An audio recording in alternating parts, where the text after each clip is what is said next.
Edifice of Trust podcast is a thoughtful discussion of today's current events from the perspective of America's founding principles. Welcome. From heart-pumping music to head-thumping commentary. I recently watched a YouTube video produced by the Hoover Institute called False Black Power, where Hoover Fellow Peter Robinson interviewed Wall Street Journal editor Jason Riley. I recommend that anyone wanting to understand the relationship between political power and the condition of the black community watch this video. In the discussion, Mr. Riley noted that many immigrants coming to America concentrated on building their human capital as the best way to achieve the American dream. They increased their human capital through getting a good education and saving and investing their earnings in order to build wealth that they could pass on to the next generation. Once their human capital was well established, they were able to step forward and take their place in American businesses and government. This was true for many groups from Western Europe and later from Eastern and Southern Europe, and included many different religions and ethnicities. This phenomenon has more recently been replicated by Asian communities that are growing in America. Mr. Riley further commented, as has been emphasized repeatedly by Hoover Fellow Thomas Sowell, that after emancipation, the black community also followed this route, even though they were greatly impeded by Jim Crow laws and segregation. Barred from many traditional institutions because of the color of their skin, they created their own black institutions, such as historically black colleges.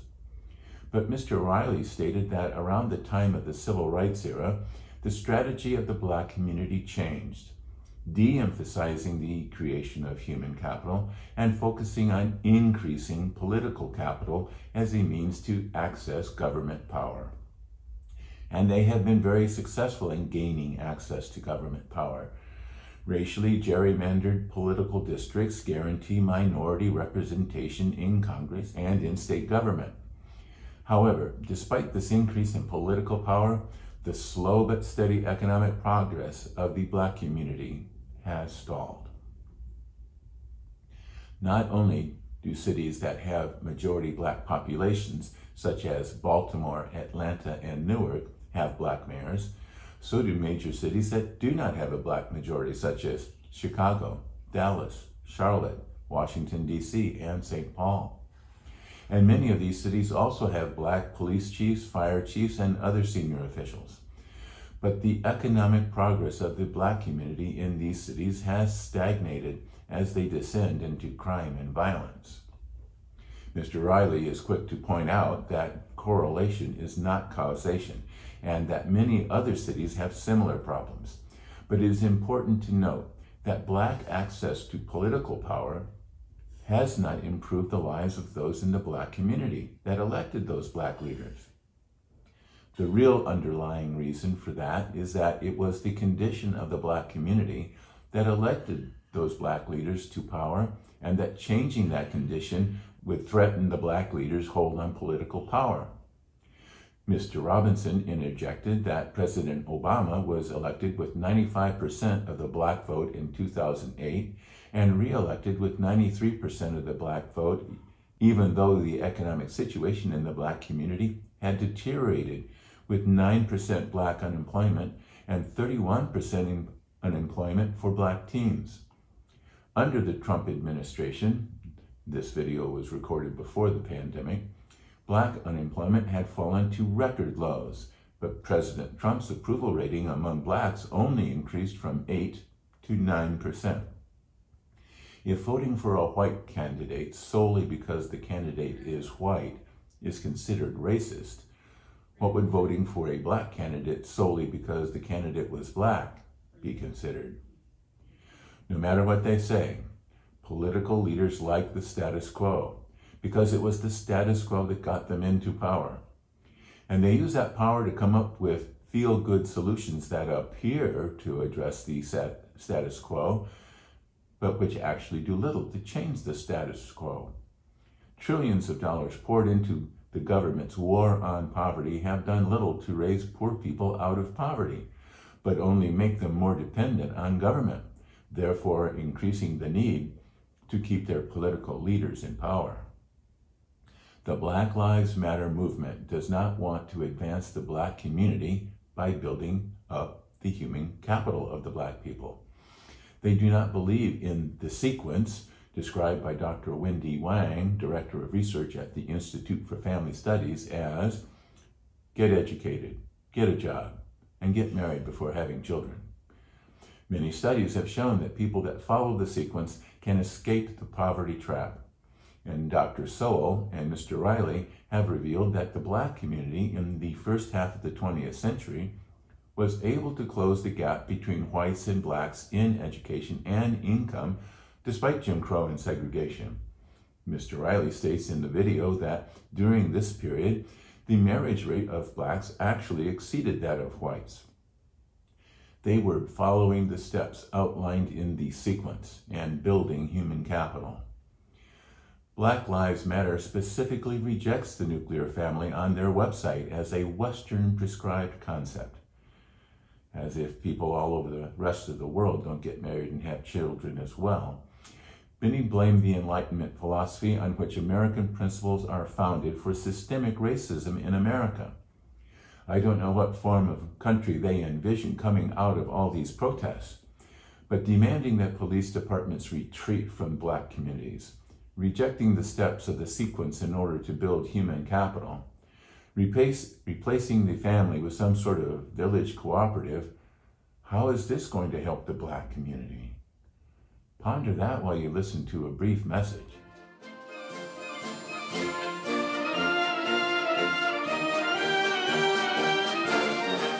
So, you are stuck at home in self-quarantine. What to do?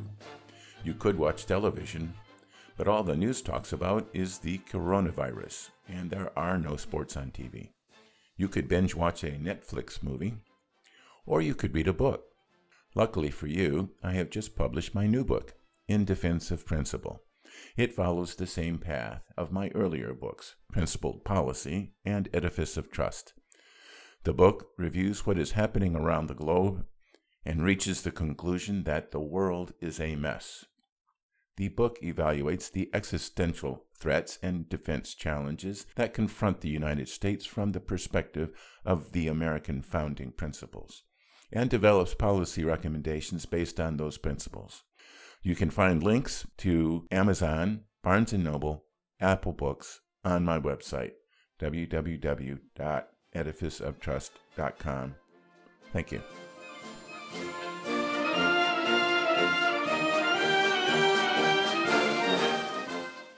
Welcome back. The Black Lives Matter protesters are now holding up signs and chanting to defund police. They want radical reform of police departments and how policing is done, and have correctly identified police unions as a major obstacle to their reform efforts. Unions are created to benefit members, and police unions are no different. Police unions not only fight for higher pay and fatter pensions, which you cannot defund, but also push to create procedures to protect the jobs of police from a public that often has justified complaints about police conduct. But while BLM protesters and other progressives have rightly identified police unions as an obstacle to reform, they fail to make the leap to the fact that the teachers' unions are a major obstacle to reform of an education system that is badly failing our children, and especially the children of the Black community. And teachers' unions not only fight for higher pay and cushy pensions, but also protect teachers from justifiably angry parents. The irony is that, despite resistance to reform by police unions, police departments have generally become more professional and less biased over recent decades. And we have statistics to back this up. Nationwide, crime and violence have declined dramatically. Between 1980 and 2008, the homicide rate of Black people was cut in half, from 37.6 per 100,000 to 19.7 per 100,000. That's tens of thousands of Black lives saved. As appalling as the documented violence of a few rogue cops is, the greatest danger facing the Black community is not the police. And keep in mind that the cops kill more white people than Black people. Meanwhile, teachers' unions and their progressive allies are trying to block people's access to educational choice. Sidebar: if, as progressives assert, a woman has the right to choose to have an abortion, why can't a mother have the right to choose where to educate her child? The Program for International Student Assessment, PISA, rankings place the United States in the middle of the pack, between Czechia and Portugal. But while U.S. students rank poorly in academic subjects, they rank number one in self-esteem. This self-esteem movement started, where else? In California. It was thought that if students had high self-esteem, that they could avoid the maladaptive responses associated with low self-esteem, such as violence, crime, alcohol and drug abuse, welfare dependency, teen pregnancy, academic failure, and child and spousal abuse, according to Democrat Assemblyman John Vasconcellos in his efforts to pass a Promote Self-Esteem law in 1986. The result of schools promoting grade inflation, participation trophies, and a general lack of discipline has created a generation of young people ill-suited to the rigors of modern living. They are the ones out on the street protesting. If Black Lives Matter, the political organization, and the people that are protesting to assert that Black Lives Matter really want to help the Black community, they should try and help the people in the community build their own human capital. They should work with police to make sure the community is safer for families as well as safer for property, which is a key element in building human capital. They should encourage educational choice so that parents can make informed choices about their children's education and not have to accept only what the politicians offer them. And they need to realize that government can only do so much and cannot change hearts and minds. Only people can do that.